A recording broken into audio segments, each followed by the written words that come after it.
And this year, something new has been added.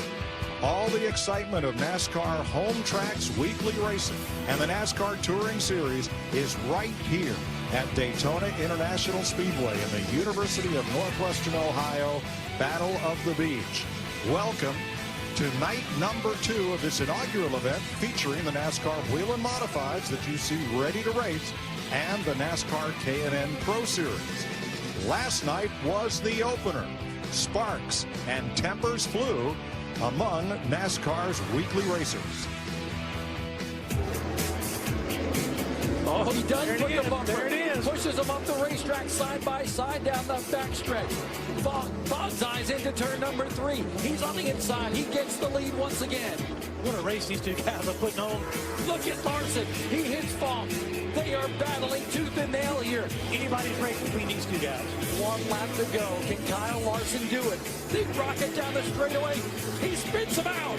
Larson wins at Daytona. Wow. Oh, my. They'll say it's short track racing, but I don't like it. Just short track racing. You know, I get along with C pretty well, so hopefully he's not too upset. Kyle did what he needed to win it. Unfortunately, I spun out, and so it's a bad deal. Well, that bullseye remains on Kyle Larson because not only did he win in last night's very controversial finish, but he is in both of the races you're about to see in the UNOH Battle of the Beach at Daytona. Hi, everybody. Mike Joy with Larry McReynolds. Let's set last night aside for the moment. The Modifieds, NASCAR's oldest division.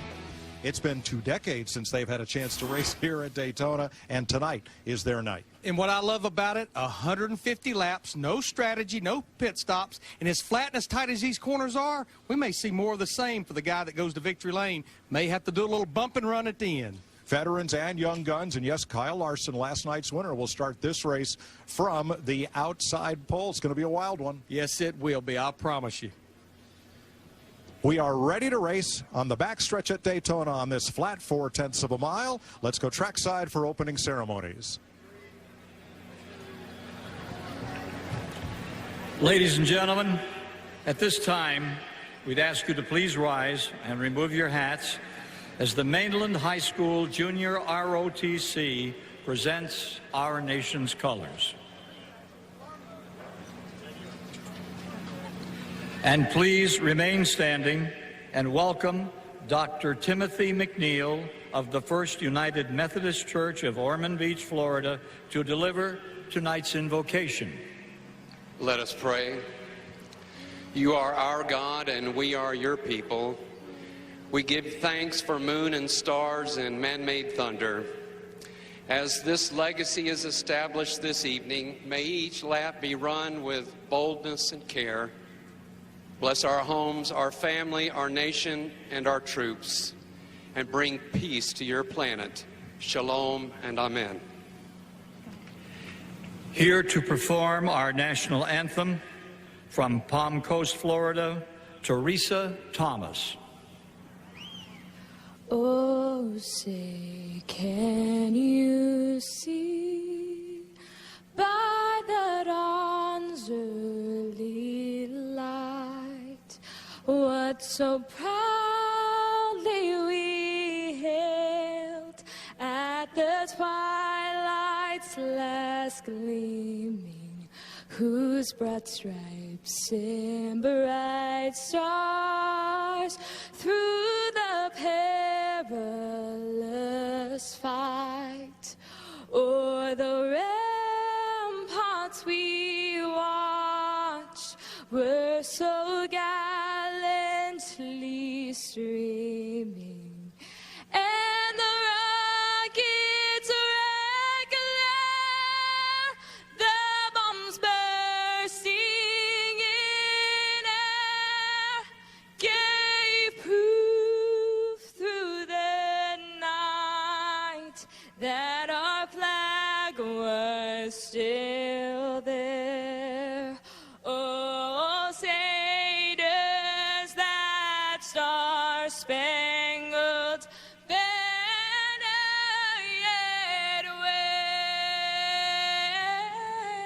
wave o'er the land of the free?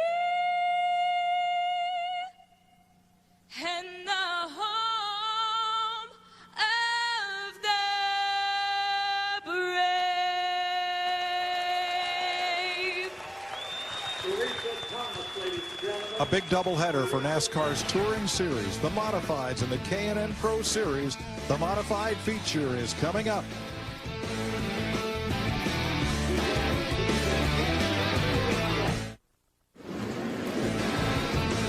Welcome back to Daytona. We're on the back straightaway on the flat 4/10 of a mile for NASCAR's Whelen Modifieds and K&N Pro Series doubleheader. Cars on track, and there is the backstretch and the runoff area alongside Lake Lloyd that choose to make this 4/10 of a mile track.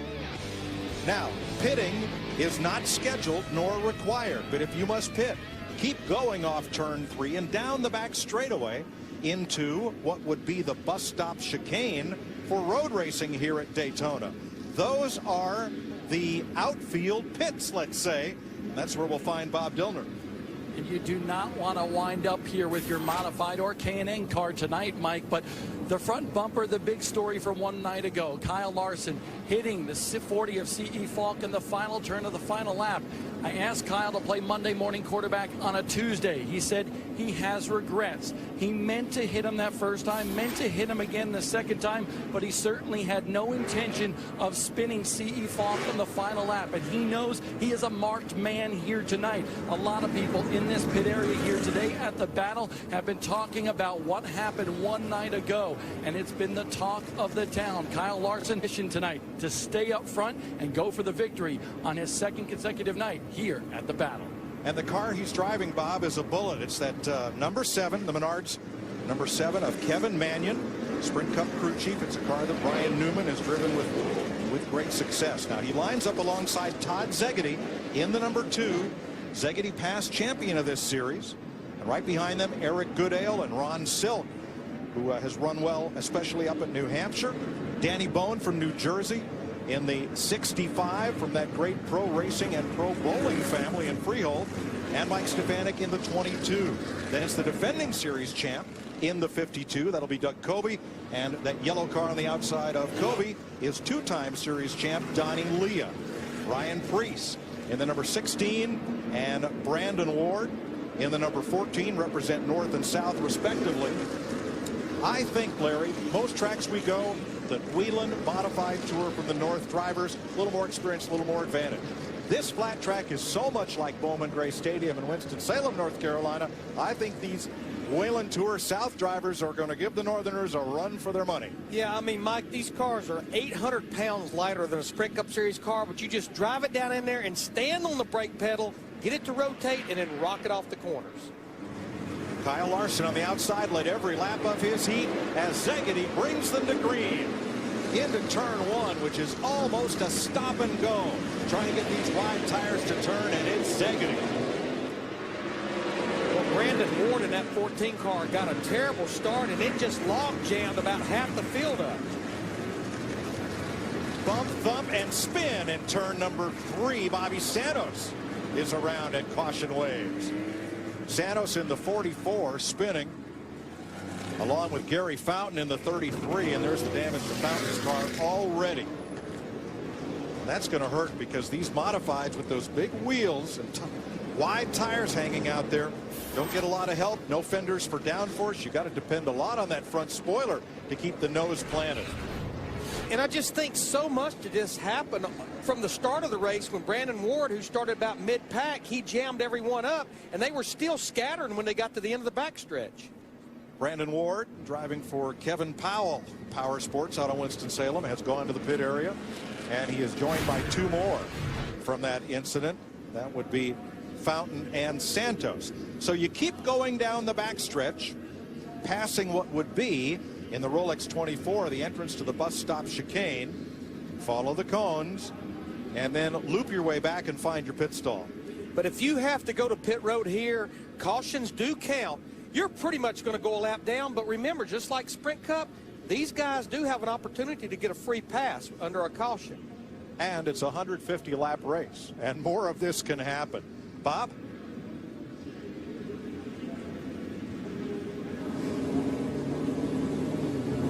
Mike down here taking a look at the 44 machine, and he's got some significant damage on the left rear of that race car, a flat left rear tire as well. Tough break for Bobby Santos, a former champion of the Whelen Modified Tour. They're going to repair that car, try to pull some of that sheet metal away from the tire as well, and get him back out on the racetrack. And these wheels, they're what we call a wide five. They're not easy to change a tire on by no means. You won't find many national companies on the side of these cars. It's mostly local businesses and the fellows who work on these cars and pit them, and even those who drive and own them. Most all of them have full-time jobs outside of racing. Yeah, they're what we would call weekend warriors. This is their golf game. This is their hobby. This is what they love to do. Brandon Ward returns along with Santos. Ward 3 laps down, Santos -2, but it's very early. Just 4 laps complete as the Corvette pace car pulls away. Szegedy in the 2, Larson in the 7. Goodale, Silk, Stefanik, Bone, Leah, Kobe, Preece, and Justin Bonsignor the top 10. Here we go. Back under green.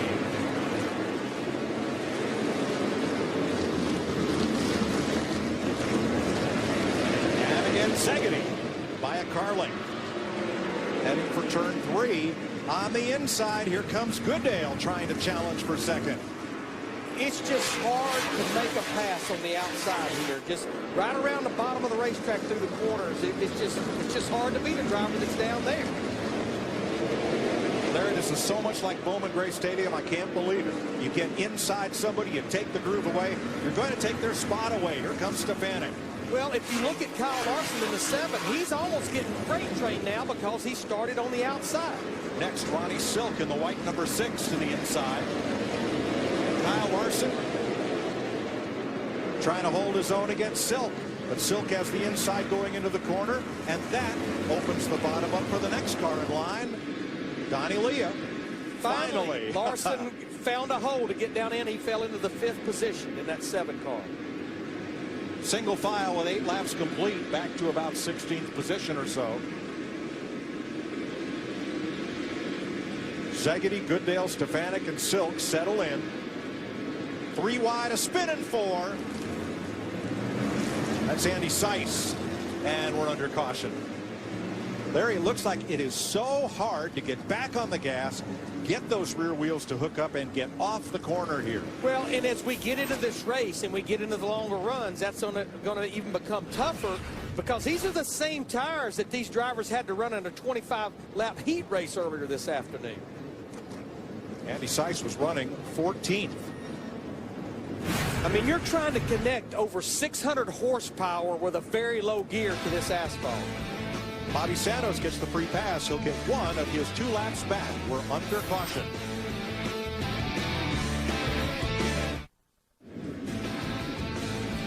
We saw that spin to bring out the second caution from our aerial coverage, brought to you by DirecTV. Call yourself a sports fan? You got to get DirecTV. Call 1-800-DirecTV. Spin by Andy Seiss, second caution of the night. We're now at 13 laps complete. Yellow laps count. Now, Mike Stefanik in that 22 car, he's going to start 3rd. That's going to make it tough for Goodale in that 58 car that's on the outside of the front row. When it's restarting Kyle Larson, he'll start back on the inside of the 3rd row in the 7. Now, that's one big difference between here and the stadium. You don't get to choose your lane for the restart. It's double file, which puts Eric Goodale on the outside of Todd Szegedy, who's been unchallenged so far. Green flag waves again. 14 complete of 150 laps, 2 by 2 into the corner, into the funnel, and Szegedy leads them out once again. Goodale, oh, trouble. 2, 3, 4 cars and a stack of them coming out of turn number 2. There's cars driving halfway down through the infield. Doug Kobe got the worst of it. He is facing the wrong way, the blue car against the wall. A lot of damage for the defending champion of the Whelen Modified Tour.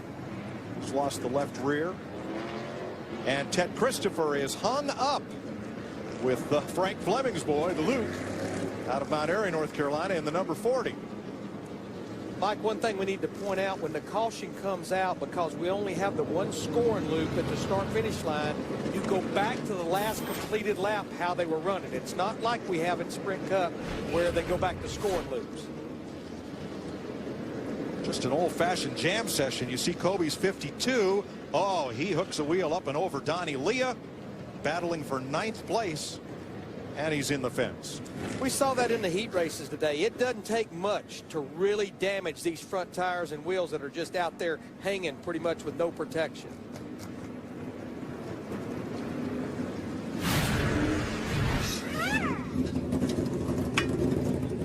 Here's Bob.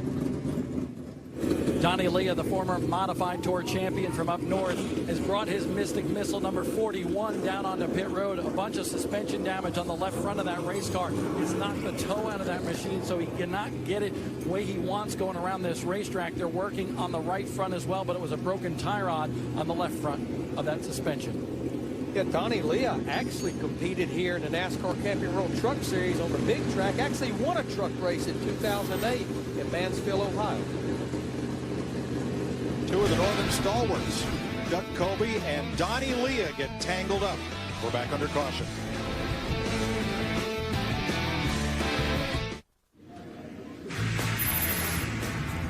Thursday, it's a special midweek edition of NASCAR Race Day, fueled by Sunoco at 1 p.m. live. You'll get the ultimate setup for a wild day of racing that sets the field for the 500. NASCAR Race Day, fueled by Sunoco, Thursday, 1 Eastern, right here on Speed. There are a lot of restored race cars in Daytona Beach, and 3 great modifieds appear here behind the grandstand. The 2X is a Pinto-bodied modified, one of the cars that launched the Pinto Revolution, owned by Bob Judkins, driven by Gene Bergen, and then Eddie Flemke to win the Spring Sizzler. The 61, of course, if you've been to the NASCAR Hall of Fame, you've seen one just like it, the Rapid Roman, 9-time champion Richie Evans. That's one of his fabled big oranges. And that white and blue 711, Bob Pulvereri of West Springfield, Mass., 5-time champion at the I Miss It Riverside Park Speedway, a quarter-mile oval in Agawam, Massachusetts, and Pulvereri was the master there. Great to see these old cars out there. I walked in the gate and just stopped in my tracks. No, I'll tell you, what some awesome race cars. A lot of speedy dry down, cleanup, and pit work continues.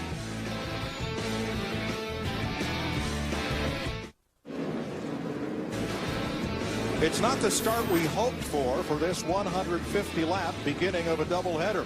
Longest green flag stretch we've had so far tonight. 3 laps. Down to the pits, Ray Dunlap. Well, thank you, Mike. Obviously, we didn't want to see a bunch of cars in the pits this earlier, but we saw Doug Kobe come in. This was the tire that came off of his car. They put just the left rear on. But I want to point out a difference between these two divisions. You know, when the Northeast modified guys run big, long races, they take a halfway break, and normally the guys are allowed to put on 4 fresh tires at that halfway break. Well, in the Southern mods, they can change tires, but they can only swap the front to the rear. That's a nice cost savings for the guys that run in the Southeast. Bob? A broken steering arm bracket off the spindle for Brandon Ward, and that's what's got him in the pit area for the 2nd time tonight. But that initial restart, take me through both incidents, but what happened on the initial restart? Well, the initial start there, we've got a fuel shut-off valve in the race car that we keep taped open, and somehow it just somehow it moved. It was about halfway closed. We swapped ignition boxes. I mean, flipped every switch in the car trying to get it back going, and then I couldn't reach that deal from inside the car, so we had to come in the pits, realize what the problem was, and got back out there. We're just 2 laps down, and one of those deals, we get tied up in the mess in the back. But I can't thank these guys at Fisher Racing enough. They do a great job, work really hard. Thanks to Kevin Powell Motorsports, Craner Rigging, everybody, all the sponsors on this car, everybody that helps us get here. Precision Suspension, Precision Built Spindle, everybody that works hard on this deal. We're going to try to get back out there. Thanks, Ray. This restart is a mess. 2 cars are littered in turn 1 as everybody else shot through the speedy drive. 3 wide on turn 4. Caution.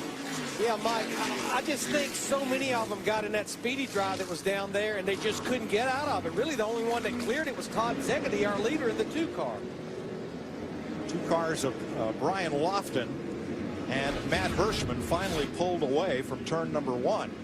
But look, you talk about slip sliding away. There we go. Yeah, it all started with Eric Goodell in the 58 car, and then just everyone was slipping and sliding in it. All right, we'll try it again. Szegedy has led every lap. Ron Silk jumped up to second, but as you mentioned, we go back to the last completed lap for the restart order. That'll put Goodell in second. Mike Stefanik, Silk to fourth. Bone, Larson, Preece, Bonsignor. This race is full of modified champions. 10 different drivers, 17 titles in the NASCAR Whelen Modified Tour, represented north and south. Here are the South titleists that have chosen to run here. Lofton, who we saw a moment ago, and Burt Myers, who is currently 10th. And earlier this evening, John McMullen, who used to run Motor Racing Network and had a long stint up at Stafford Motor Speedway in Riverside Park, said, hey, come on up to Suite 501. And there sat Carl and Doris Bergman. Carl, you will know as Bugsy Stevens, who took on that name while he was in the Air Force, so his duty sergeant wouldn't know what he was up to while he was racing.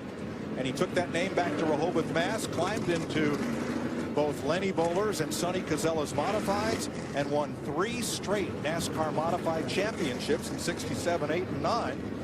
And during one of those off seasons, Big Bill France invited Stevens, Don McTavish, and Pete Hamilton to come down here and race at Daytona and try to perhaps whet the appetite of some of those modified stars up north. We all know about Hamilton. He went on to win the 1970 Daytona 500 driving for the Petties. And Bugsy at 78, still just as full of vim and vigor as he ever was. Great to see him. You know, we just had a shot of Mike Stefanik in that 22 car, 54 years young. You saw the 7 modified championship. He also has 2 East Series championship for a total of 9 Touring Series championships. That's tied with Richie Evans. We saw that 61 orange modified car. They are tied for the most championships in the history of NASCAR.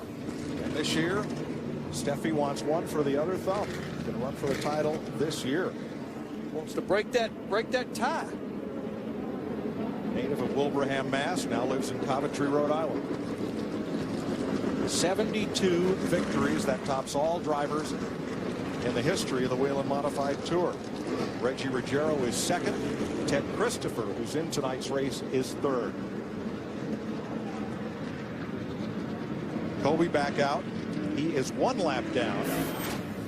Santos got the free pass. He's back on the lead lap now. I don't think being a lap down is an issue with these cautions getting that free pass. They seem to be able to get back on the lead lap pretty easily. Might be a little tougher for Donnie Leah, who comes back out 3 laps down.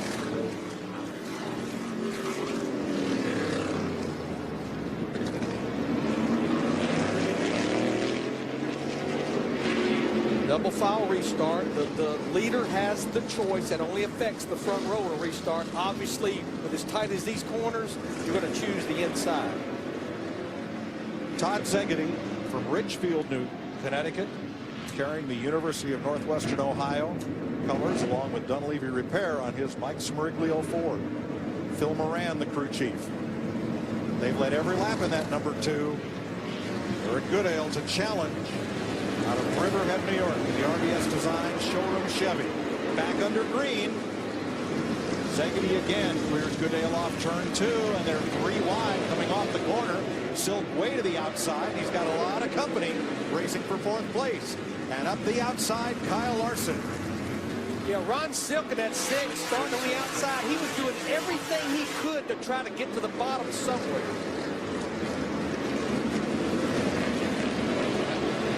Jason Myers takes a swipe at 8th place, ducks to the inside on Bonsignor, and holds the spot with his number 4.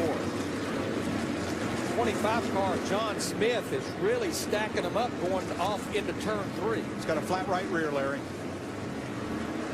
And he spun out over there in turn 4. I don't know if he's going to get that car going or not. There's the caution. Smith was quick in practice in his GOL number 25. He's from Mount Airy, North Carolina, and was running 14th. It's not flat, it's just off the wheel.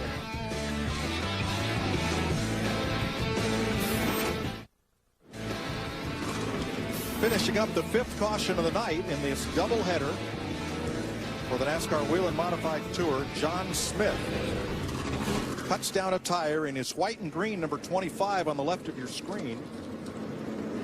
And when that happens, everybody kind of stacks up behind him. Off goes the 70 to the right. And things clog up in a hurry. In a big hurry. It's just so tight, especially on the exit of the corner. You get up out of the groove, there's just no grip up there. Jason Myers started 14th tonight. He's worked his way up to 8th. Yeah, we were looking during commercial break. He may be the only driver that's made any major move, especially in the top dozen or so. His dad, Gary Myers, ran some in Cup. His brother, Bert Myers, is 2 spots behind him. And his grandfather, and I guess would be great uncle, Bobby and Billy Myers. They are NASCAR's Myers brothers, who are honored Banquet Week in Las Vegas every year. Down to the pits. Tough break for John Smith. They were putting that right rear tire on the machine, and John Smith, his full-time job, he works for Richard Childress Racing as the suspension specialist on the 29 car for Kevin Harvick. Thanks, Bob. Let's try it again. We've had 5 cautions for 26 of the 39 laps. Todd Zegedy, Eric Goodale, Mike Stefanik, Ron Silk, Kyle Larson. Clean off turn number 2.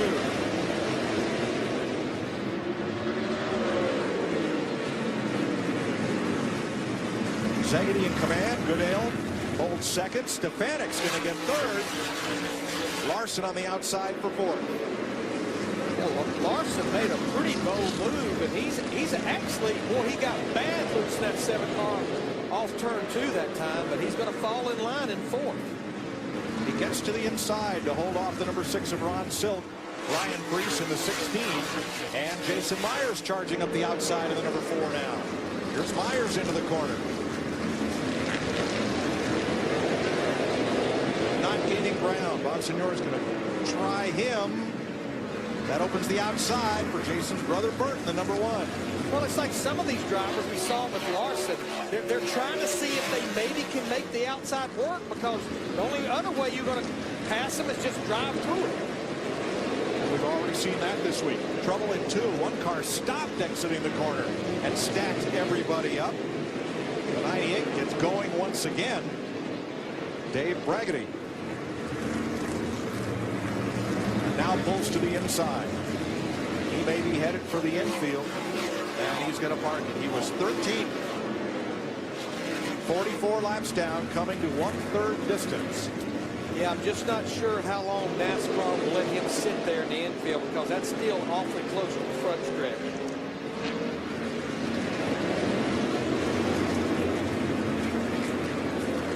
Todd Zegedy holding about a 2-car length lead.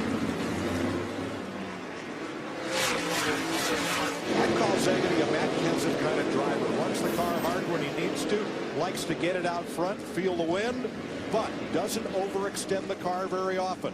And now he pops it out of gear for the caution flag. And the 98 pulls away.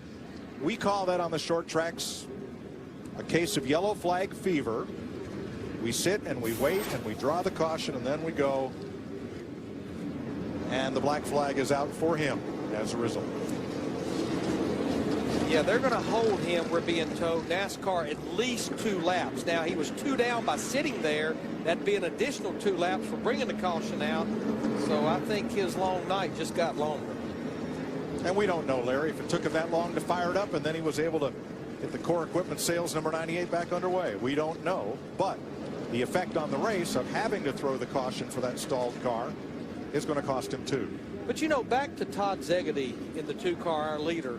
Honestly, when you're leading a race, he's just, with the way this racetrack is designed, running right around the bottom, he's just going to run that car, I think, as hard as he needs to. He's not going to buzz those rear tires. He's not going to overdrive and slide the front tires getting in the corner, because if he knows if he does that, Eric Goodale in that 58 will take full advantage of it. Donnie Leah gets the free pass, gets one of his 3 laps back. Bob? Well, Mike, Joey, Todd Zegedy and I talked about the design of this racetrack a little bit earlier today, and I said, what does it compare to? Anything? And he had to think for a second. He says, you know what? I can compare it to a road course. The corners are so tight here. And remember, Todd Szegedy began his career early on in his racing on the road course. So he said he's using some of the skills that he learned way back then on that road course in the modified here on this 0.4 of a mile circuit. He said basically it's straight line braking, let off the brake, and then turn into the corner. And that's exactly how he's attacking it here tonight. Well, I think in our production meeting, it may have been Rick Allen that said, I know the modifieds, they've never been to Sonoma out at the road course, but it reminds us a little bit of turn 11, that last corner out there. Stacks of tires and all. Now, what you see is no outside walls at either end of the speedway, and Mike Stefanik talked about that earlier today. He says you don't have depth perception going down the straightaway because there's no outside wall in the corner for reference. He says he runs the car until he hits the chip, and when the engine starts fluttering at that RPM, time to let off and turn the corner. And that chip is in a rev limiter, which basically almost starts killing cylinders at a certain RPM. It's really a pretty good gauge to keep the driver from overdriving the engine to the corner. And it does just that. All right, the Corvette pace car has him in tow. Leah comes back from the pits, along with the 11 of Andy Sykes. Going to line them up for one more try. 6 cautions for 30 laps. 50 of 150 complete. And don't go anywhere when this one's over, because the K&N Pro Series is next for 150 laps. Szegedy hits the throttle, and he's going to be half a car length on Goodale as they get to turn number 1. Eric's going to have to hope for a break. Mike Stefanik's going to try to deny him that. And Steffi can't get the muscle down the back straightaway. Goodale holds on to second, and here comes Larson on the outside once again. He continues to try to make that outside work, and he's going to slide down in 3rd place in front of Stefanik. Power move by Kyle Larson. Brian Preece on the outside now slides into turn number 3 and gives ground to Stefanik. Falls to 5th. But I've been watching Ryan Preece. He in that 16 car, he's been just progressively making his way to the front, kind of one by one. Preece from Berlin, Connecticut. Diversified Metals, East-West Marine Ford. Single file through the top 10 now. Back to Burt Myers.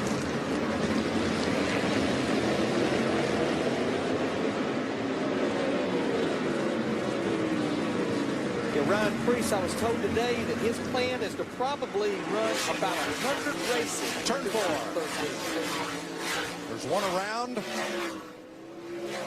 And the yellow will come out for Cole Powell out of Mount Bridges, Ontario. No, perhaps not.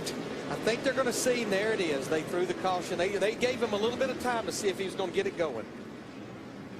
Cole Powell was running in 13th in the Copps Build-All Chevrolet. And we're under caution for the 7th time.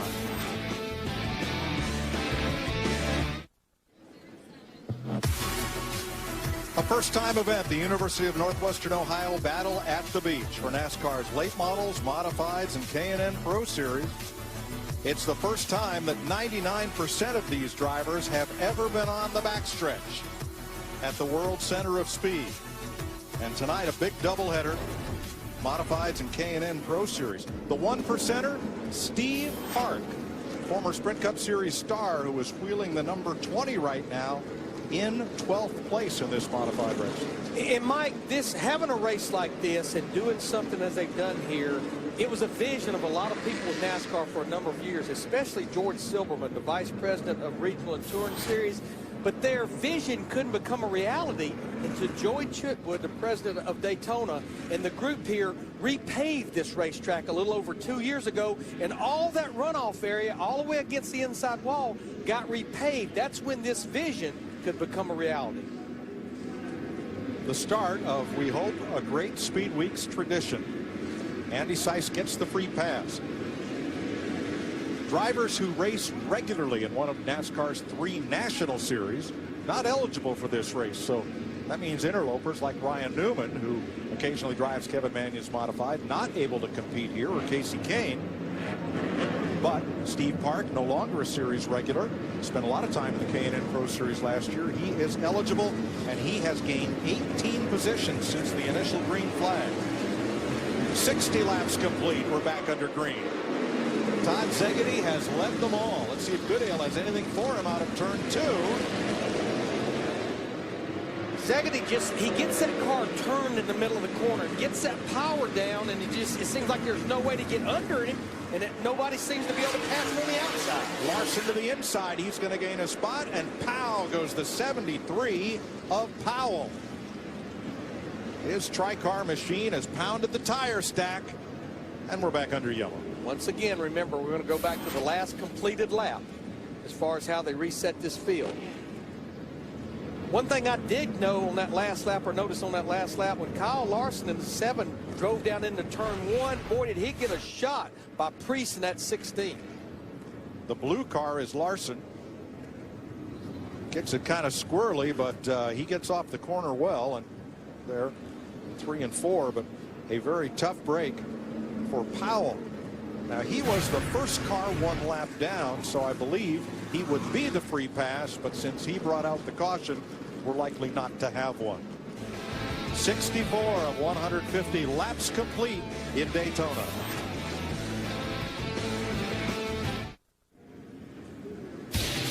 Friday night, America's toughest trucks take to the high banks. It's the lid lifter for the NASCAR Camping World Truck Series.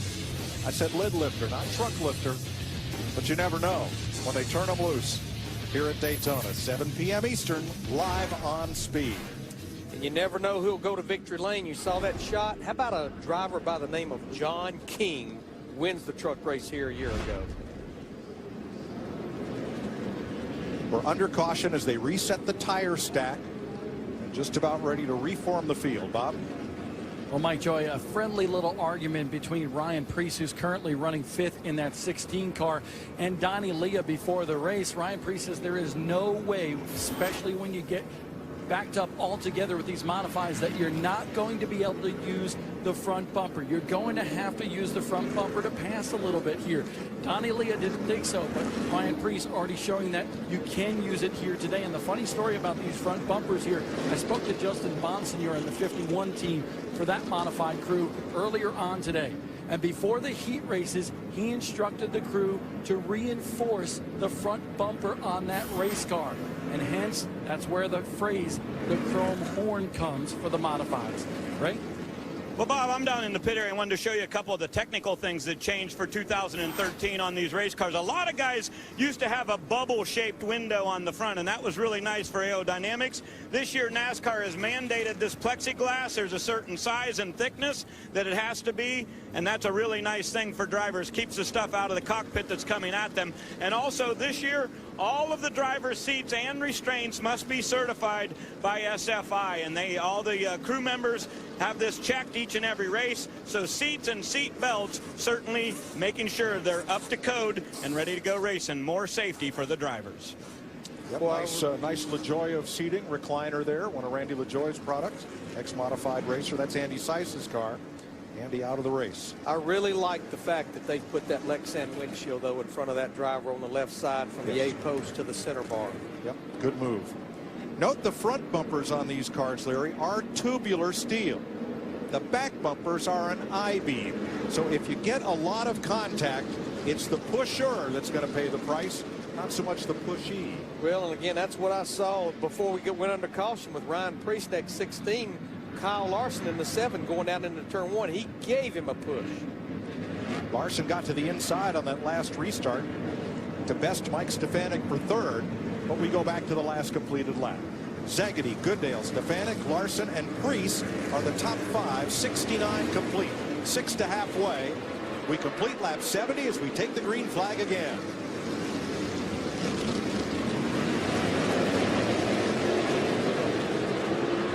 Stefanik in the 22 just couldn't quite clear Goodale in the 58.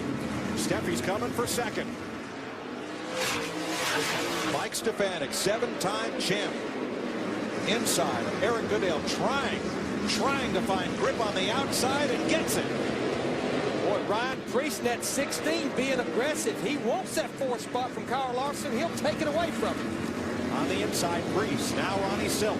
Trouble again. 4 cars pile up in turn 3. And the first of those is J.R. Bertuccio, who is against the tire wall. He is joined there by Luke Fleming, Ken Heggie. I'm not sure those cars can even get moving. And Brian Dawsett is the 97, the last car in.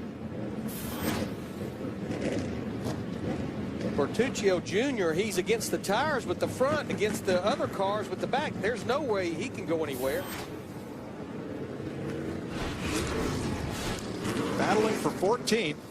Let's let him roll into the corner.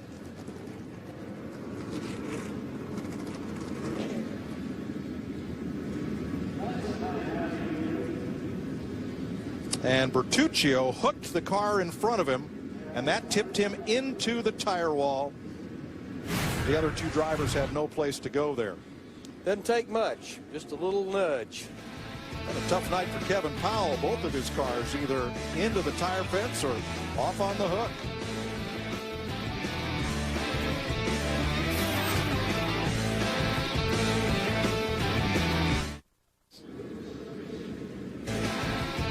Tonight's aerial coverage courtesy of DirecTV. Call yourself a sports fan? You got to get DirecTV. Call 1-800-DirecTV. Not so sure, Larry, about this tire pile system to denote the infield. And NASCAR now, after several caution laps, they are still having trouble extricating. That looks like the 40. That is Luke Fleming's car from the tire pile and the car next to it. So the red flag is going to come out, which I think is a bonus to the fans. We're going to stop 1 lap past halfway. There is Mike Stefanik, who sits second, and here's Bob. Well, Mike, we've known Mike Stefanik for a really long time. He's 54 years old, a 7-time champion of the NASCAR Whelen Modified Tour. But he said this track is so unique. It took him a while to get around this racetrack. And if it were not for those tire pylons, it's hard to mark the corners and know where to turn in. He said it's kind of like running the old Pocono Raceway 3/4-mile circuit back in the day with the Race of Champions. But he said for a while today, he just could not get a grip of this racetrack. So Brad LaFontaine, his crew chief for that ride, he said, Mike, go up into the grandstands and watch the practice for a little while, because they were about 2 to 3 tenths off the pace. Mike sat up there for about 10 to 15 minutes, and even at 54 years old, he said he learned a lot by watching some of the faster guys. And look, it's paying off now. Mike Stefanik up to second. Never too young to learn. When I first met him, he was 6 years old. Came to Riverside Park Speedway to watch his older brother, 2-time track champion Bobby, race there. His dad, Stanley, was the usher for the reserve seats up on the level where the announce booth was, and Mike had come up there and sit on the rail with his dad, watch his older brother win races and championships at the park. And Mike started off pylon racing, autocrossing. Wasn't sure how he'd find his way into racing, and you know who gave him a great opportunity one day? Richie Evans. Wow. Come drive my backup car. And he did, and did well. And that launched the career of the man who is now second on the all-time championship list to who else? Richie Evans. And he's ventured away from the modified series. In fact, I did not know this until today. He was the 1999 NASCAR Camping World Truck Series Rookie of the Year, the 5th year of that series. He drove for Springfield, Massachusetts businessman Dale Phelan and had success on the racetrack, but it always seemed that however he came into the pits, they came out a few spots back of where they went in and didn't have the success he hoped for that would translate into a career on the national stage of NASCAR. But certainly he's the fellow that a lot of these modified racers look up to. You know, Mike, we've talked about a lot of things these guys are racing for here tonight, especially trying to win at Daytona, but also it pays $20,000 to the winner of this race tonight. That's a big point, Larry. What it does not pay is a single championship point. This, like the former Toyota Showdown at Irwindale, is an exhibition race for the late models, for the modifieds, and for the K&N Pro Series race, also 150 laps that Rick Allen and Phil Parsons are champing at the bit, waiting to bring you as soon as this one's done. See the cars moving. They've got turn 3 and 4 clear, so we'll go back under caution here. We're continuing. Brian Dawsett's car from Alexandria, Louisiana. Not exactly modified country.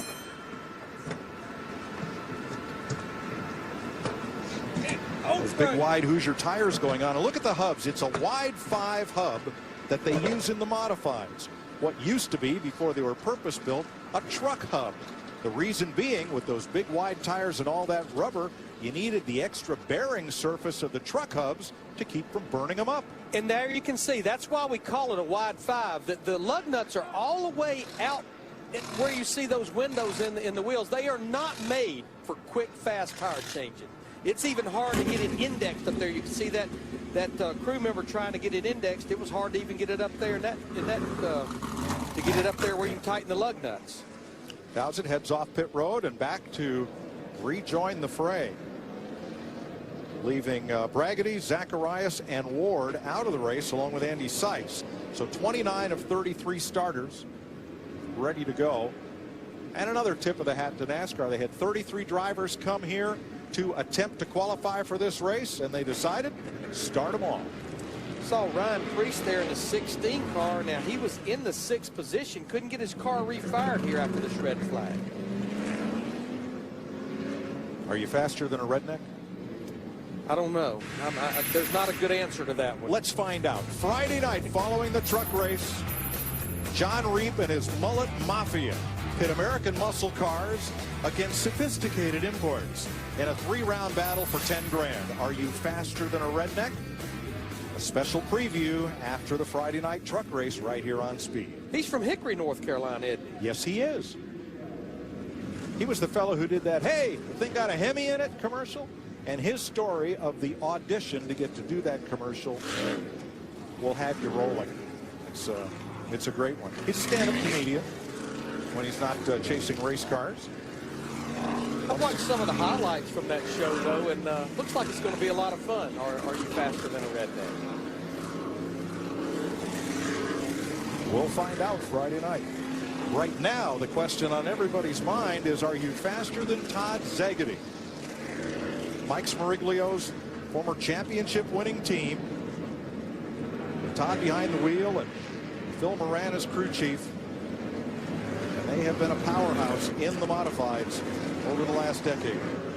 Something tells me as this race winds down, and you talked about no points, the pride of winning the Daytona $20,000, that chrome horn Bob Billner talked about may become more of a factor. Donnie Leah got the wave around, the free pass that is, and that will put Leah in the only Dodge-powered car in the field, just 1 lap down. You've got 21 drivers still on the lead lap. 79 laps complete. 71 to go. Pace car is off. Szegedy now with Stefanik alongside and Goodale behind him. Green flag. Szegedy into the corner by half a car length. Stefanik pulls dead even. Off the corner. Stefanik can't get turned. And Szegedy scoots away. Now Kyle Larson in that 7 car, he's got his hands full of Ryan Priest in the 16 because Kyle overdrove turn 2, getting off the corner that last lap. Now he's fighting his way back on the outside. That puts Goodale in 3rd, Priest in 4th. Larson trying to hang on for 5th, and there's a spinner in turn 1. And Ryan Silk in that 6 tried to get underneath Larson in that 7. Oh boy.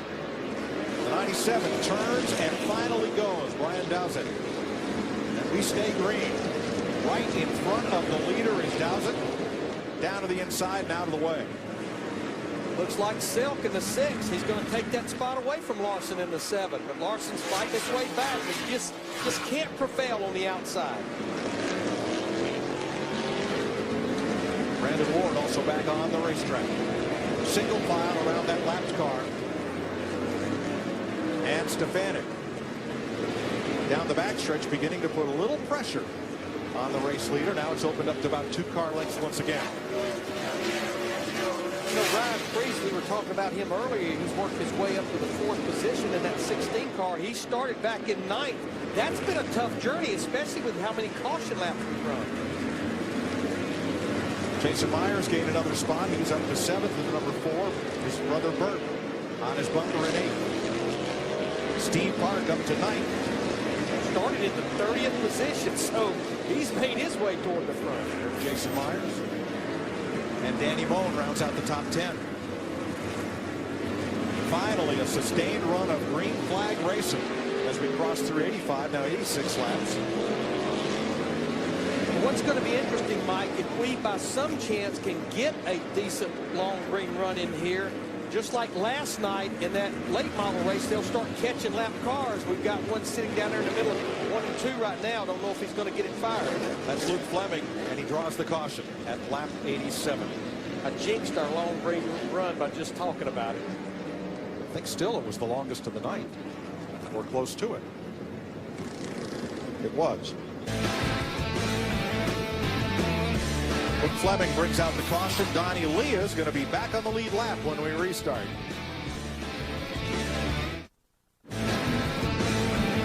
'89 laps complete, 61 to go for the NASCAR Whelen Modified Tour in the UNOH Battle at the Beach. Then the second half of our doubleheader. Rick Allen, Phil Parsons, and special guest Joey Logano bring you coverage of the NASCAR K&N Pro Series 150 lapper. So we double filed it up. Zegedy, Stefanik, Goodale, Priest, Silk, and Kyle Larson in 6th in Kevin Mannion's car, the number 7. I'll tell you, I was not much a fan of what Larson did on the last lap last night, but Larry, for his first time behind the wheel of a Whelen Modified, he's given Bono's car quite a ride. Yeah, he's been impressive throughout all the practice sessions, was fastest in practice today. As I said on Race Hub today, no doubt, this kid has a ton of talent. He just got to temper it a little bit. Green flag to complete lap 91. Let's see if that inside lane can close right up on Todd Zegedy, and we'll swap some positions around. Zegedy out front. Stefanik drops in 2nd. In turn 3, Goodale 3rd, and it's Priest on the inside of Larson for 4th. Yes, Stefanik got a great run off turn 2, was able to get to the bottom. Looks like right now, Eric Goodale in that 58, he's not getting off the corner. Here comes Larson in the 7th, off turn 2 on the outside. Behind them, Ronnie Silk, Burt Myers.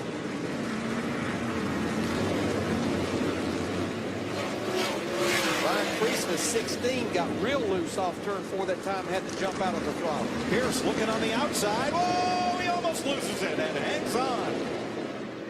That was a moment for the number 16. Burt Myers right up his tailpipe. Danny Moen on the outside. That's a great example of this bi-ply tire. You can drive out of a car being sideways like that.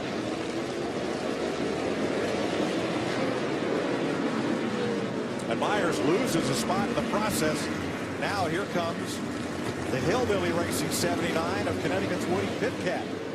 To the outside of Burt Myers in the number 1. Jason Myers right behind them. Woody Pitcat started in the 26th position. Now he's worked his way into the top 10. Steve Park in the middle of that mix as well in the number 20.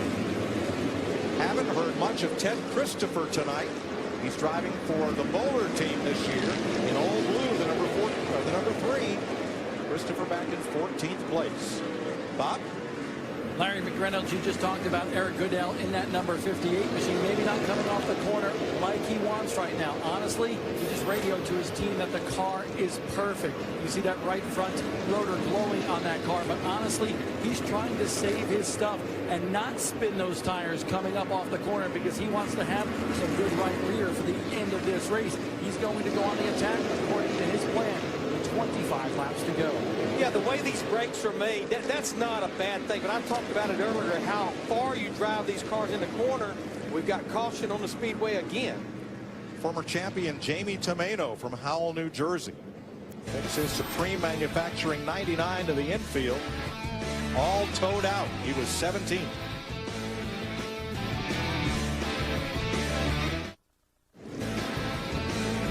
Still working caution for Jamie Tomeno. What happened? He broke a tie rod on his number 99. The car wouldn't steer, so he pulled to the infield.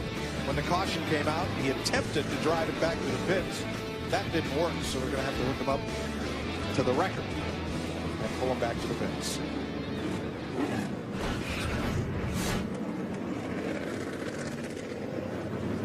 You can see something dragging underneath the left front there. That's probably the tie rod that's dragging. Left front just headed dead left.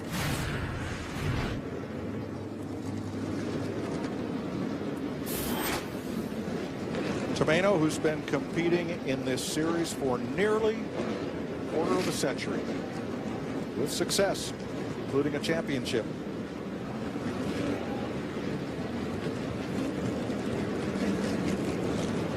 At some short tracks, when a car becomes immobilized like this, they'll take it off hammock style and attach a record of both ends, one facing forward, one facing backwards. It's a delicate operation. Requires a couple of skilled record drivers, to be sure.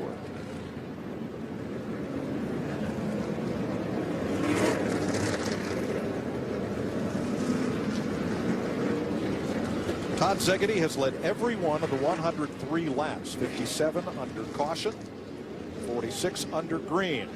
He's won 17 times on the Whelen Modified Tour, and in 3 of those victories, led every lap. Tried his hand a little bit at the Nationwide Series. You know, we're looking at Kyle Larson here in the 7 in the 4th position, running in 5 races during Daytona Speed Weeks. Finished 2nd in the ARCA race last Saturday. We talked about the win last night, controversial win in the late model race. He's running both races tonight. And then he's actually going to run the Nationwide Series, the full schedule. Now, I know you mentioned earlier about drivers that participate and compete in the top 3 series can't run these races, but obviously he's not competed there yet. So that's the reason he was eligible to run in these 3 races here last night and tonight. Note the way the number is on that car. That's 7 New York for Larson. That's a nod to Tom Baldwin, Sprint Cup car owner Tommy Baldwin's dad, who was a standout in the modifieds driving the 7 New York.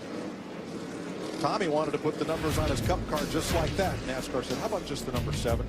And that's the way it is. Kyle Larson, 2 K&N Pro Series East wins. A sweep at Eldora. You think Ken Schrader's a busy man? Look at that. This kid raced 123 times last year with 30 wins. Yeah, I was going to say, won about 25% of the races here that he participated in. We're lining up for the restart. And we still have 21 cars on the lead lap. That includes Donnie Leah, who's got the free pass 3 times. Zegedy's Ford. Stefanik, Goodale, Larson, and Silk in Chevrolets. Priest in a Ford. Eddie Bone in a Chevrolet. Woody Pitcat in the only Pontiac in the field. The Myers brothers and Steve Park in Fords. And Doug Coby, defending champion in his Chevrolet, then Ted Christopher, Santos, Emmerling, and Bonsignor. Green flag. 45, 44 to go now. And a familiar pattern. Todd Szegedy signals for the left turn, makes it, pops out at 2 with the lead. Yeah, he never bobbles on the restart, especially as he brings them through turn 1 and 2. Got a battle for 3rd. Goodell in the 58 on the inside. Kyle Larson in the 7 on the outside. We've been seeing Larson make that outside crew work. Right behind him, Ronnie Silk in that white number 6. Which way is Silk going to go? Priest and Bone behind him. And the 79 of Woody Pitcat is moving up just ahead of Burt Myers. Here comes Silk to the outside. Set number 6 down the straightaway and into turn number 3. Silk gunning for 4th place. And trouble for Burt Myers. He's in the infield as 5 cars stack up in turn number 1. You see the 18 of Ken Hagee piled up down there once again. Brian Dozet and 2 more. The only one that drove away so far was Ken Hagee in that 18. Now Burt Myers in the 1 finally gets it going. Matt Hirschman has had a rough night. 2nd generation driver. Here's the aerial view. Oh, right in mid-pack. Somebody got stacked up. And in accordion style, much like the wreck in Saturday Night Sprint Unlimited, the cause rejoins the fray, and behind them, 5 cars pile up. Especially after a restart. They just stack up, and there's nowhere for them to go. 41 laps to go for the modifiers.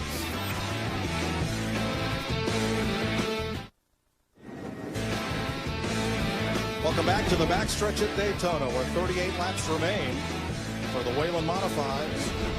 Then the K&N Pro Series cars take to the track for their 150 in the Unoh Battle at the Beach. Last night, very controversial finish to the late model race. Kyle Larson shoved C.E. Falk around in the final straightaway to take the victory over Ben Rhodes. Falk recovered for third. And in this race, we're working the 12th caution flag for a total of 62 laps.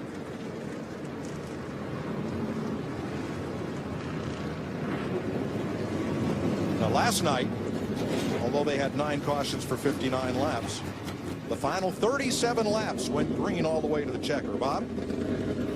Taking a look at former Southern Whelen Modified Tour champion Burt Myers' car, and you can see by the left front tire and the diction of the right front that he has some suspension damage on that machine. The car is towed out considerably, so the team trying to save face here and basically make an adjustment to that car so Burt Myers can get back out on the racetrack. But talk about a family that has a lot of history, Mike. The Myers family, especially in the Modifieds, they are certainly a family filled with history. At age 23, Burt Myers was the youngest track champion in the history of Bowman Gray Stadium. A Sprint Cup car has about 850 horsepower from its 358 cubic inch engine and runs a little over 200 miles an hour unrestricted. A modified, because of those big tires out in the air, top speed limited to around 150. Nowhere near the power, but Larry, nowhere near the weight either. Well, and that's the big thing that really helps the way these cars handle. They're about 800 pounds lighter than a Sprint Cup Series car. The wheelbase, the difference from the center of the rear wheel to the front wheel, it's about 3 or 4 inches shorter than a Sprint Cup Series car. But here's the biggie. The tread width, the distance across the front tires and the rear tires, almost 20 inches wider than a Sprint Cup Series tread width. Those tires each put about an additional 5 inches of rubber width on the ground compared to a Sprint Cup tire. They don't call them ground pounders for nothing. Not kidding. You know, I hate that for Burt Myers because he was started back in the 12th position. He had worked his way solidly up inside the top 10 before this happened to him. If I'm not mistaken, now they're showing a Gable Racing engine decal on the hood. They do run a Ford. Both the Myers brothers do. Now, Burt was 9th at the time he pulled in. A special midweek version of NASCAR Race Day fueled by Sunoco coming at you Thursday, 1 p.m. live as we set you up to set the field for the Daytona 500. Remember, only the front row is set right now. You'll have to tune in Thursday, 1 o'clock for NASCAR Race Day fueled by Sunoco to get ready for the Budweiser Duel.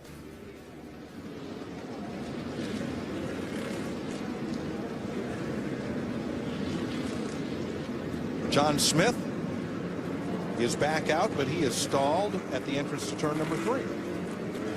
And he's 7 laps down right now, but we still have 19 drivers on the lead lap with 34 laps to go.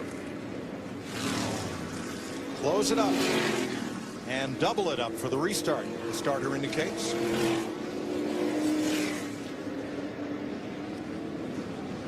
We basically had 11 restarts plus the start of the race, and Todd Zegedy in that too. He has absolutely been flawless on these restarts. Yes, he's been textbook. Down into turn 1, get a smooth drive off turn 2, and come out a car length ahead of whoever's alongside him.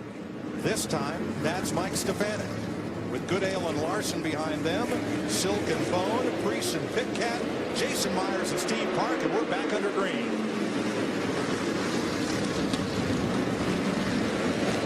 Nice job by Zegedy. Look at Stefanik in that 22 car, though. It looks like he wants to slide down in and take that second position away, and he will. Hop and over! Danny Bone! Oh, my goodness.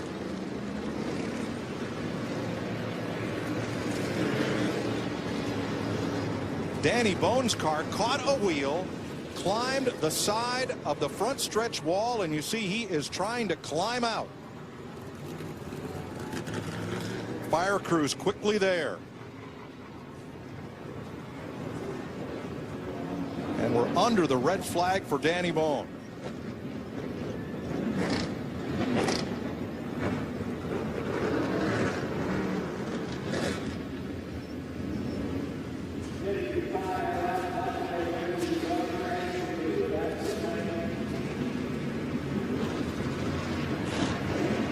Danny out of the car, walks away to the right of the race car.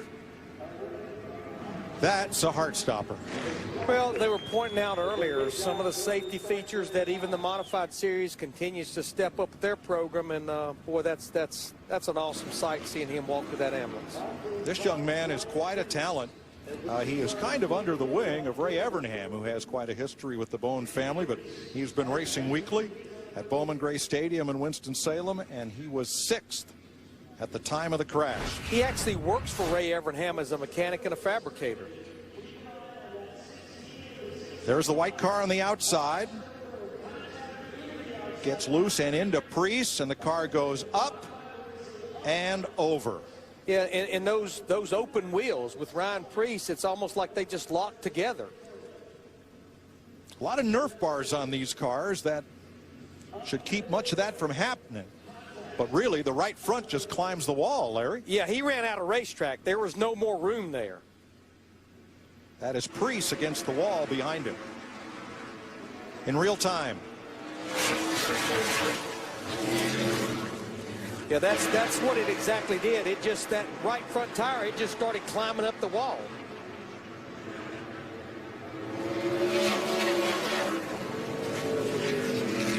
A frightening ride for Danny Bone, and he is okay.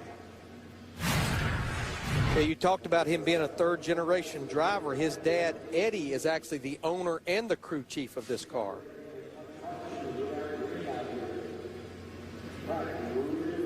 The red flag is out at 118 laps. And that is something that is seldom seen at any of these modified racetracks.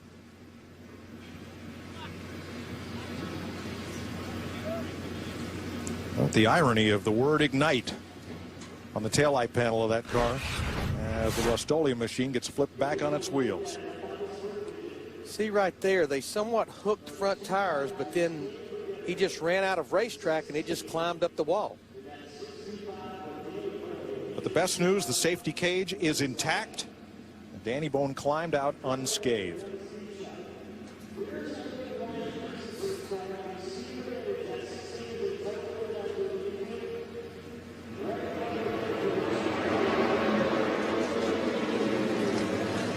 Well, you got 650 horsepower accelerating hard off the corner when the car got at an impossible angle, and we're under the red flag in Daytona.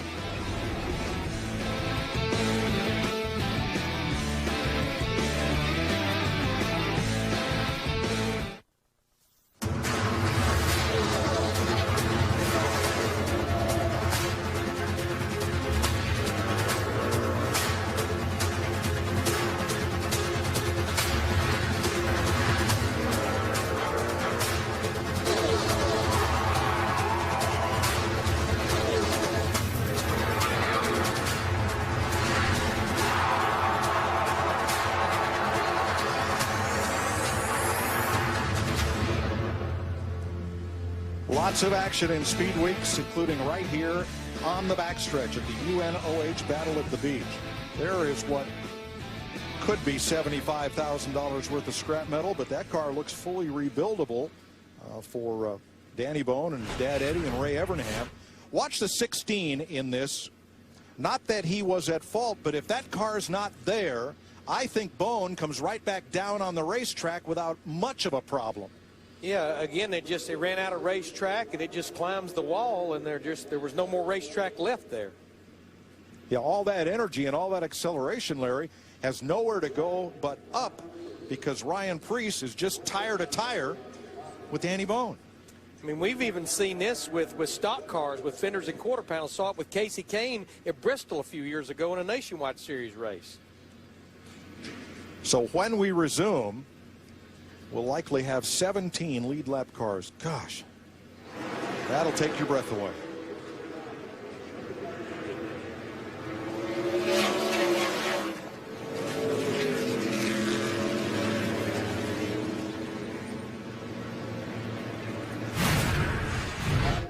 All the safety equipment did its job. You see the roll cage, the safety cage intact.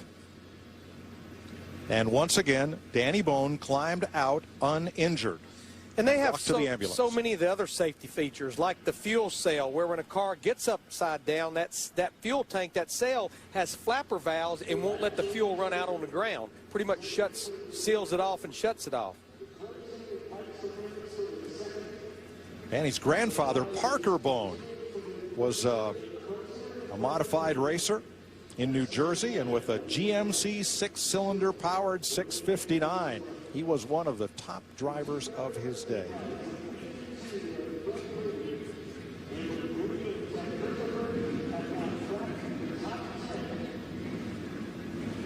Cleanup will be complete when they remove Danny Bone's car from the racing area and haul it back to the pits. Parker Bone III, by the way, great standout with the PBA, the Pro Bowlers Tour.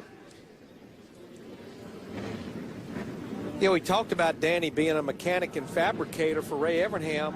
Ray Dunlap was telling us during commercial break that actually Ray Evernham had a big part of building that car for Danny Bone. Well, Ray was also a New Jersey modified standout in his own right as a driver, and owned his own race car. And Tinton Falls, New Jersey was the headquarters of the International Race of Champions. And Jay Signori would come to the short tracks like Wall Stadium or New Egypt Speedway to recruit mechanics and fabricators. Ray Evernham joined IROC, rose to the top of that organization under Jay and Barbara Signori, came to NASCAR, to Hendrick Motorsports, and the rest is history. No question, a future NASCAR Hall of Famer. Todd Szegedy has led every one of 119 laps, and he has been picture perfect. And first Kyle Larson, and then Eric Goodale, and now Mike Stefanik have been right alongside or right behind him and just waiting for Szegedy to slip up once. Yeah, of our top four, the furthest back any of those four drivers started was Stefanik, started back in the 6th position. So obviously starting up front, a big key for this 150-lap race. No pit stops, no tire changes permitted unless the rim is bent or the tire is flat, and that change is approved by the NASCAR official. One more look. Coming off turn 4.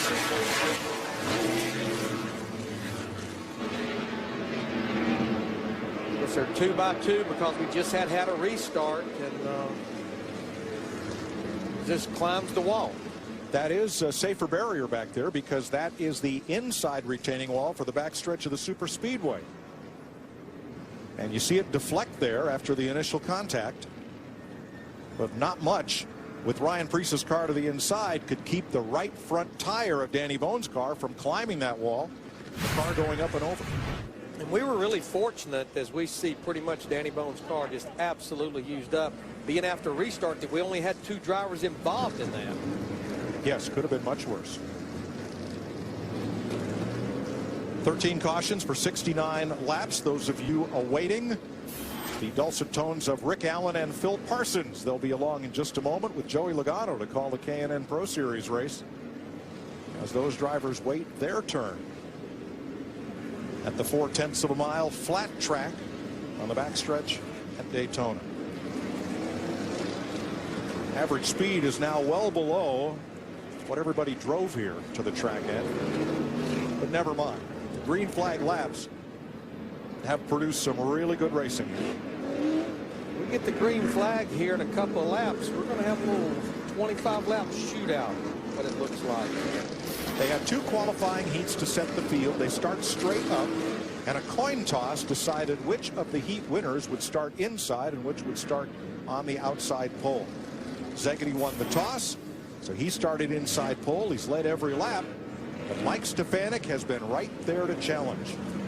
What was interesting, how the starting field was set for the heat races, was your speed from your final practice, and then the cars were impound. Down to the pits, Bob. It's go time for Kyle Larson just behind the 58 in that 7 New York car.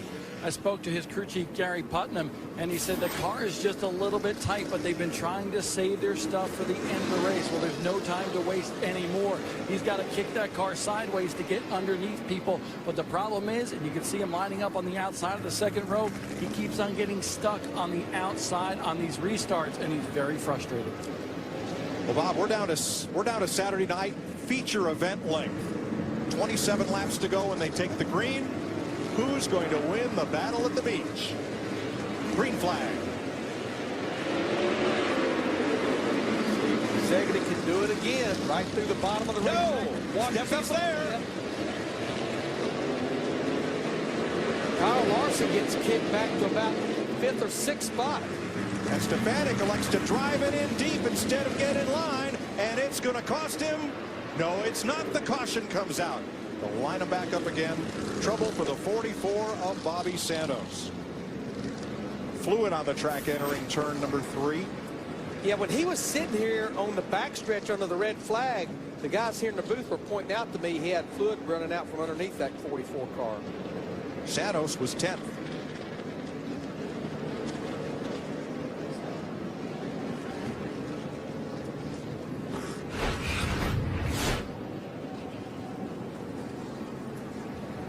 That's about the worst that Zagady's gotten through. One on the restart, but there you can see a lot of smoke out of that car of Santos. Again, I think the trouble started sitting here under the red flag. Yeah, there's a big snail's trail of what looks like coolant on the back straightaway. And trouble for two-time champion Donnie Leah driving Barb Garbarino's Mystic Missile. You know, Santos had gotten a free pass twice, Donnie Leah 3 times, and they had worked their way well back inside the top 15. The trouble is, Leah is parked in turn 4.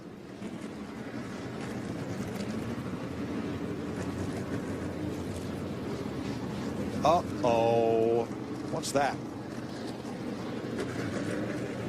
Larry, is the right front ball joint, lower ball joint, come off that car? Look at how the front wheel's wobbling back and forth. Something not right with that right front at all.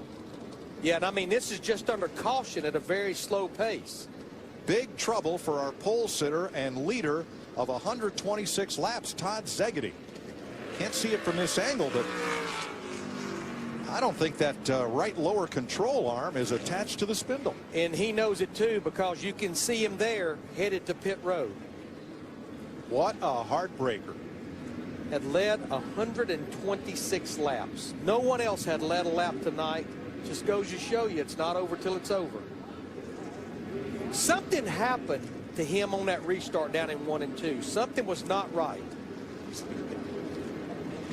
Yeah, I agree with you. He did not get his usual run up off turn 2. Mike Stefanik was right alongside. Mike, they have touched and broken something on Zagady's right front, Bob. The team is taking a look at it right now, but a true heartbreak for Todd Zagady, and he had a lot of heartbreaks 1 year ago, the former Tour champion. They're taking a look at the right front of that car, and it's really hard to tell exactly what's going on. You can see the ball joint, trouble with the ball joint, and they are not happy down here. Frustration for Todd Zagady. And we apologize for what may have been some inadvertent, inappropriate language on the part of one of the crew members there. But certainly feel their frustration, no doubt. All right, here, let's have a look at the restart, Larry. That's Zagady on the inside.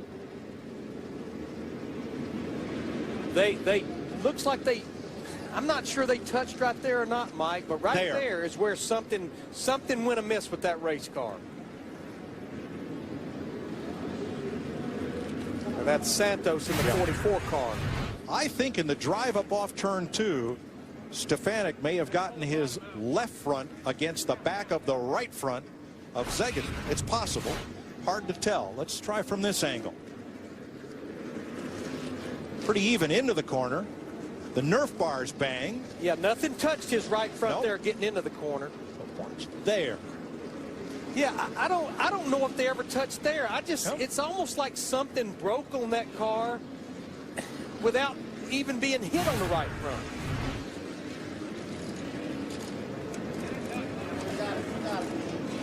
But it's definitely a ball joint issue, because that's what they're doing right now, is changing out that lower ball joint.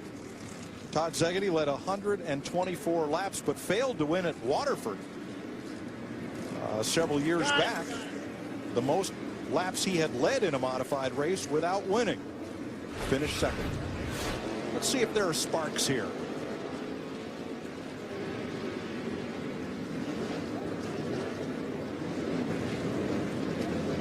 You could see the car drop down. Now, of course, that's where you're on the brakes as well. So I don't know, but something definitely happened there on that restart to Szegedy. 20 to go. Restart in the offing. New leader, Mike Stefanik. Eric Goodale, Kyle Larson, Ron Silk, Woody Pitcat. This time Larson on the inside, row 2. Green flag to settle this one with 19 to go. Stefanik got a great restart, but he almost overdrove the corner. And here comes Larson in the 7 on the inside. And Steffi can't close the door. Larson is there. Spinner, Ronnie Silk spins off turn 3. Larson comes off with the lead, even at the stripe. Give that one to Stefanik. Neither one of these guys are going to give up because we only have 18 laps to go. Stefanik got a great run that time. Caution is out because they did not want that field pounding down the backstretch and right head on into Ron Silk. It all depends who was leading that lap at the start-finish line, the lap prior to that. The scores will let us know. I believe Mike Stefanik, by inches, was ahead at the line. And we'll wait for the officials. There is Silk turning around at turn 3. And we knew Silk had been very, very aggressive. He almost got in the back of Goodale in the 58, getting in the corner, and I think he may have spun himself out doing it. There was contact going into turn 3, though, between Larson and Stefanik.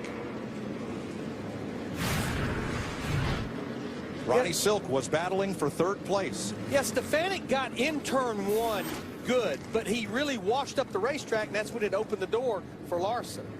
So the TS Haulers Chevy, the Ed Partridge car for Ron Silk, may be done for the night. There is the lead at the line, and it is Stefanik. He will have the inside on the restart, but boy, there was a little contact between the two exiting turn 2, a lot of contact going into turn 3 as Todd Szegedy returns to the racetrack. Bob? Very interesting scenario right now with Mike Stefanik and Kyle Larson 1-2 on the racetrack. On Race Hub today, I spoke to Mike Stefanik about this race and about even what he saw last night in the late model race. Remember, Kyle Larson getting into the back of C.E. Falk, turning him around on the final corner. I said, what if that were the case here tonight and you had a chance to race with Kyle Larson?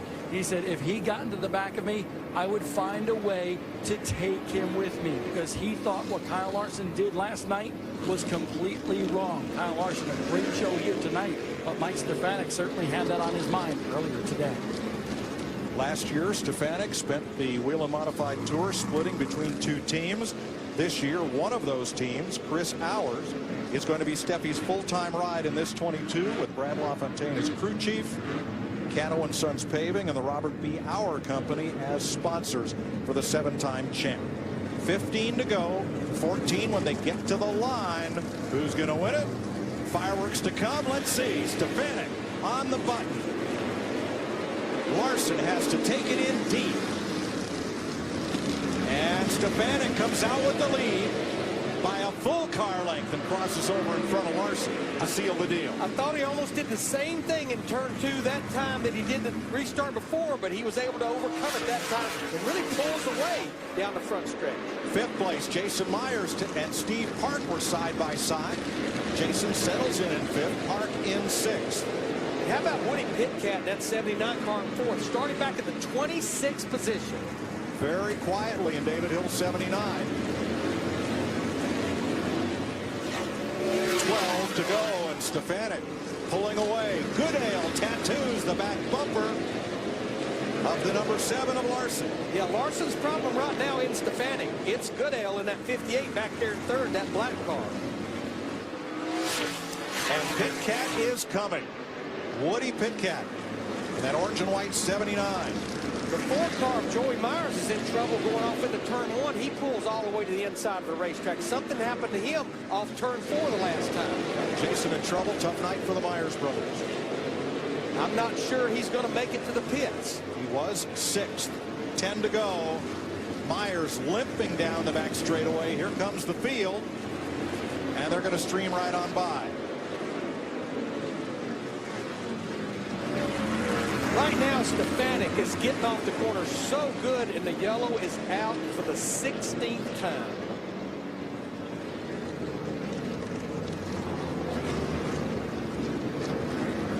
Jason Myers from Walnut Cove, North Carolina, 3rd generation racer. Now, Mike, they may get him off the track quick enough, but remember, same rules as Sprint Cup Series, 3 attempts at a green-white checkered, even in the modified series. Ronnie Silk will get the free pass. He is 2 laps down. Todd Szegedy came back on track, but he is 7 laps behind. Mike Stefanik did not want to see that caution because he was truly pulling away. Larson in the 7 just was not getting off the corner, and that's the reason he had his hands full of Eric Adell in that 58.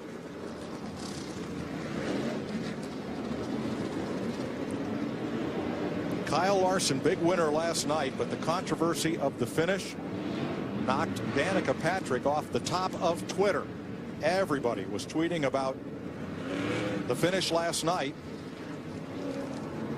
We'll show it to you and then explain what's on Twitter. All right, the 2 is a lapped car, and that holds up C.E. Falk. Larson tags him once, but instead of trying to get under and around him, instead goes through C.E. Falk to the checkered flag. Well, I said it earlier. What a talented young man. I go back to the truck race at Homestead Miami Speedway in November where he took out Ty Dillon by getting on the apron. He just got to figure out that balance, as I said earlier today, between being aggressive and the talent that you have. And he's always in a great race car. Well, Hermie Sadler called that race live with Bob Dillner, and I agree with Hermie. The first bump, fine. Bump and run. More than that, unfortunate. Here's Bob. Well, just behind that a couple spots is the 79 car for Hillbilly Racing. Woody Pitkat, the driver, started 26th up to the top 5. Woody is on a mission. He believes that car is very good. Just a little bit of snugness for that car right now. He feels if he can go green from here on out, he might have a shot to catch the leader of this race and challenge for the win. He is there. The late Roger Hill formed that race team, drove the car for a long time. They have had quite a number of drivers since.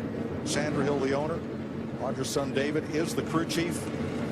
And Woody Pitkat is in position to strike. It'll be 5 laps to go when they cross the line. Green flag, and Larson doesn't go. Yeah, he tried to go. Oh, no. Around goes the 79, and we're back under caution. Yeah, Larson, I think he may have a right front tire down. Yeah, you can see it's almost off the rim. How'd that happen? Well, Larson went, and then he didn't go, and then that's when they got into the back of him, and it was just game on from there. 2-speed gearbox, Larry. Could he have missed a shift? Or just spun the tires, maybe. Yep. Yeah, I think he was trying to make sure he could keep up with Stefanik. Let's take a look at it here as they come through 3 and 4 the restart. Stefanik, he's going to make sure he doesn't go to the restart area. It's like Larson went, and you could see the back of the car wiggle, and then that's pretty much when Pitkat gets into the back of him. It's called a restart with 5 laps to go also. Yes. And remember, Kyle Larson is new to these cars. He has not raced them, and they are different.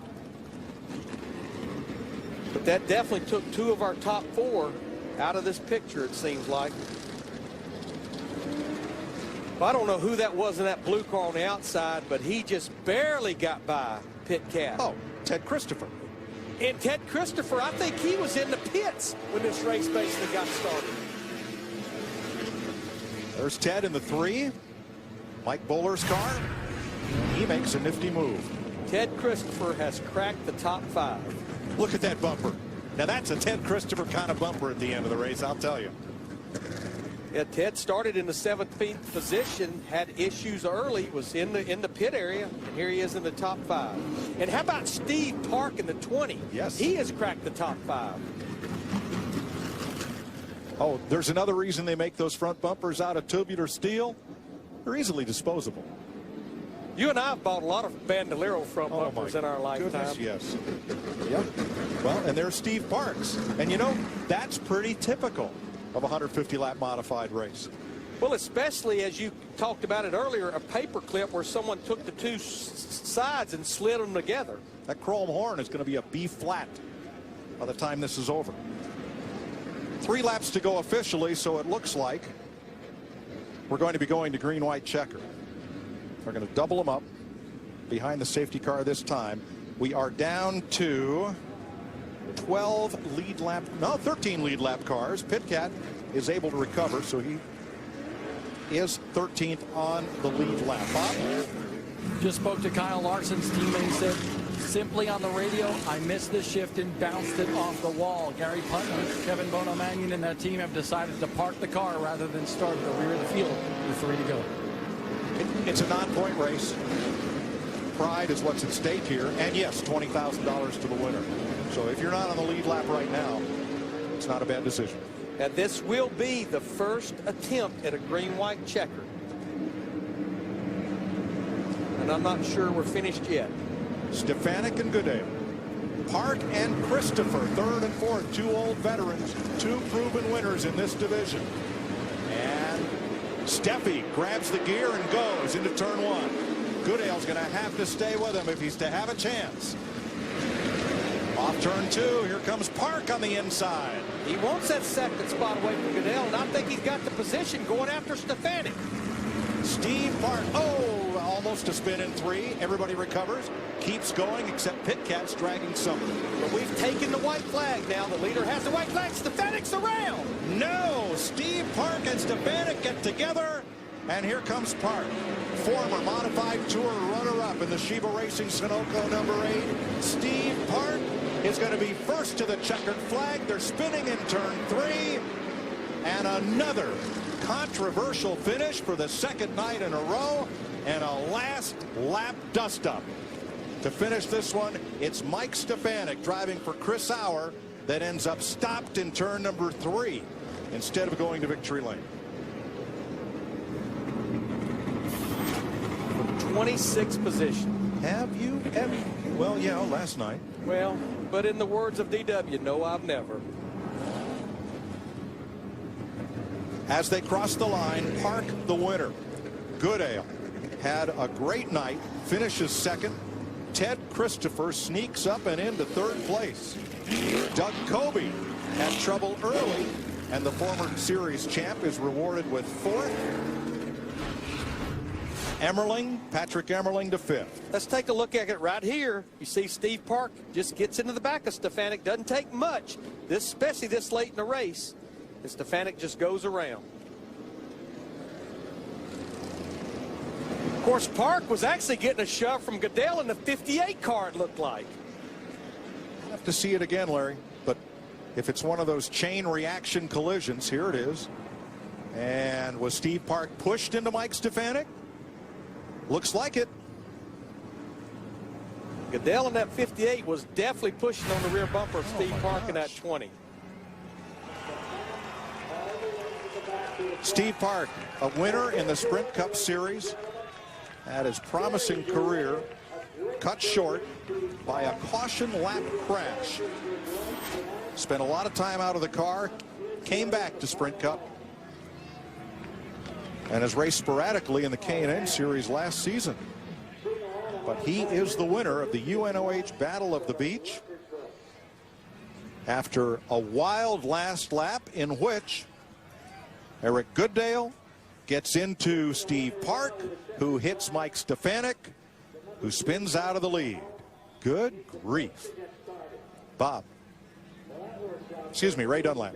Well, Mike, I'm back here in the garage with Danny Bone. They've got his race car back here. He's back from the infield care center, and we've seen a little bit of everything tonight. The great news is you're okay, but what a ride you took tonight. Yeah, that was the first time I've ever been upside down. I kind of wish you were interviewing me in victory lane. I think we had a car that we could have won with. It was just a shame. You know, it's tight racing. It's, you know, we're all out there trying to win. You know, the biggest thing is, though, I'm all right. You know, NASCAR does a great job make sure we're safe. But I don't know what's after this. You know, we're a small team. I got one car, one motor. I finally got some spare parts over the wintertime. You know, I was planning on running for the Southern Tour Championship. We finished second last year. But I think you guys might have just witnessed my season. You know, we just don't have the money to get a new car, a new motor and stuff. So the good news is you're okay. The race car guy is not so good. It'll be a long ride back to Mooresville, North Carolina for that car. 2 nights in a row, 2 wild finishes. Let's go down toward victory lane. Bob Dillner.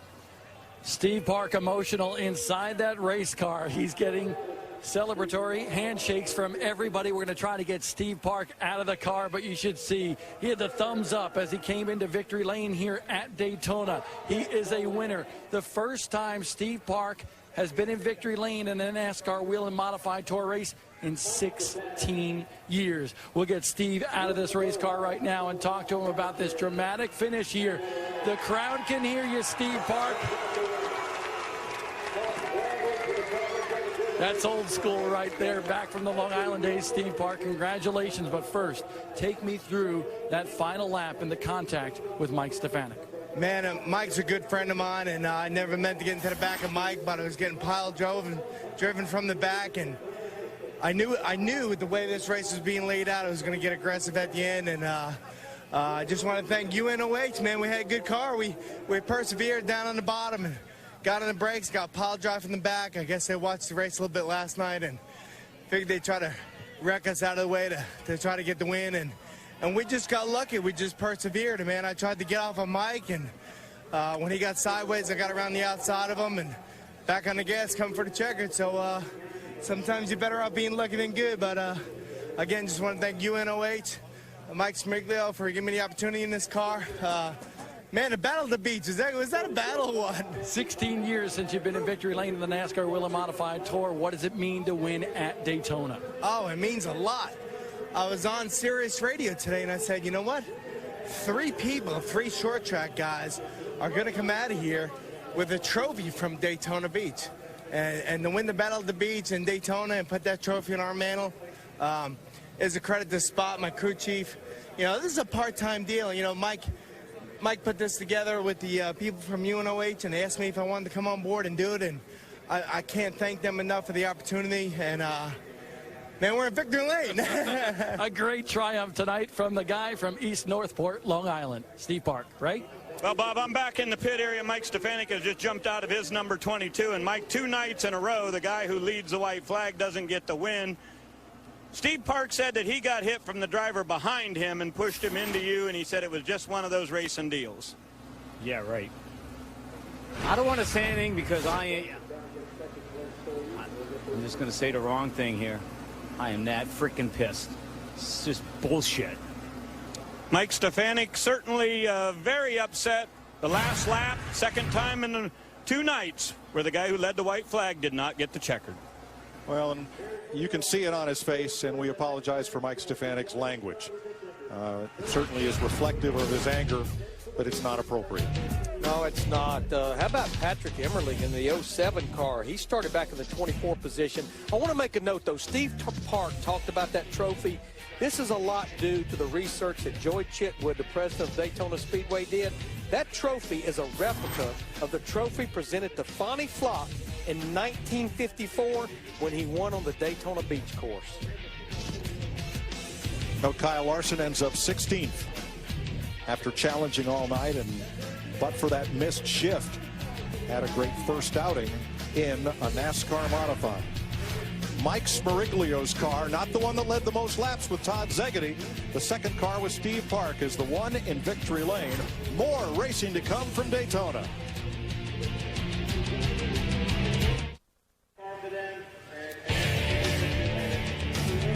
Last night, 2 drivers put it all on the line on the final lap. C.E. Falk led it.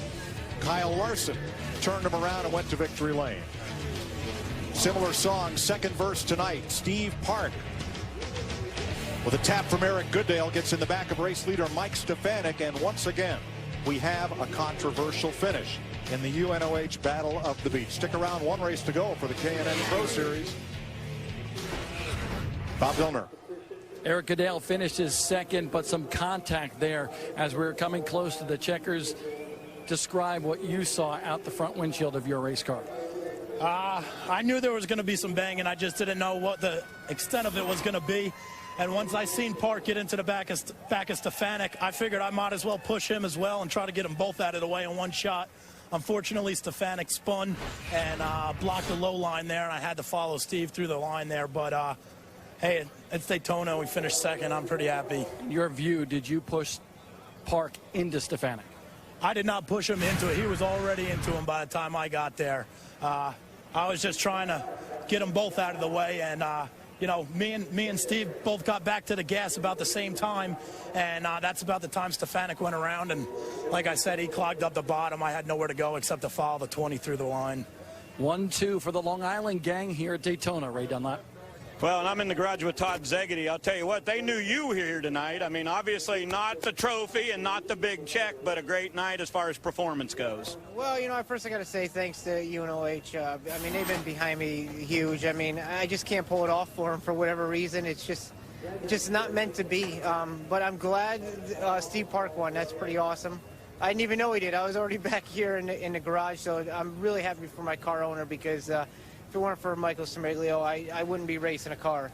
And you know, but I'd like to thank everybody that supported me, my fans, and, you know, putting this race on. I kind of wish there wasn't so many cautions, and we could have actually done some good serious racing.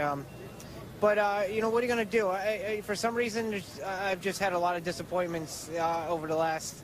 Started, you know, at Thompson the year when I almost won the championship, and the disappointments just keep coming. So eventually it's going to turn around, and when it does, I'm going to win a lot of races. There was 152 laps tonight. Todd Zegedy was out front for 125.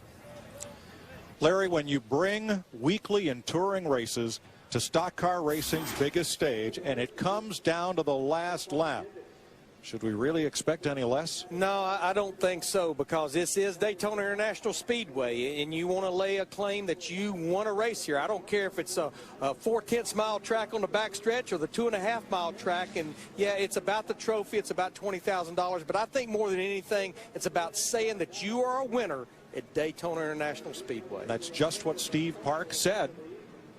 And he is the driver in victory lane. So the modified half of tonight's doubleheader is history. The K&N Pro Series are ready for their turn at the racetrack.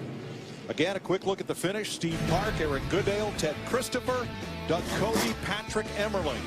The top 5 in the Nascar Whelen Modified Tour portion of the UNOH Battle at the Beach. Stay right here for the NASCAR K&N Pro Series, coming right up.